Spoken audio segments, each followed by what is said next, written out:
Welcome back. We've covered the neuroscience, the trauma-informed pathways, and the long-term clinical data. Today, we bridge the gap between the two worlds that are often treated as separate: the non-judgmental awareness of mindfulness and the directed, goal-oriented focus of clinical hypnosis. The 2014 research on mindfulness-based cognitive hypnotherapy, MBCH, is fascinating because it addresses a specific problem: resistance.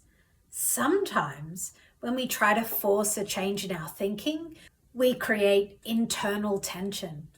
Mindfulness teaches us to observe our thoughts without judgment. Hypnosis teaches us to suggest a new, healthier way to be. When you combine them, you stop fighting yourself.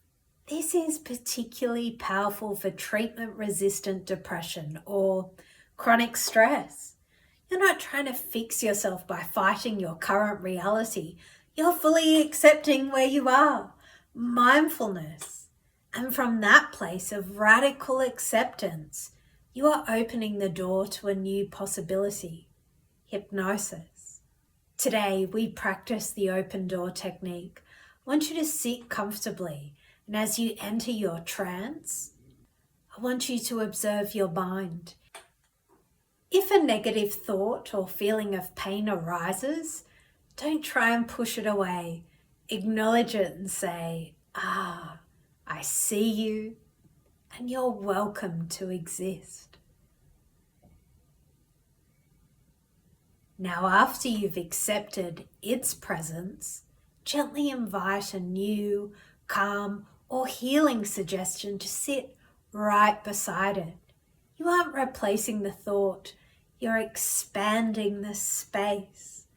You're showing that your brain can hold both the challenge and the solution at the same time. This is the definition of psychological flexibility. Practice this for 10 minutes. Let the thoughts come and go while you hold on to the space for something new to enter. Tomorrow, it's our final episode. We're going to explore the spiritual dimension of palliative care and the concept of the safe inner space that transcends even our physical limitations. I'll see you then.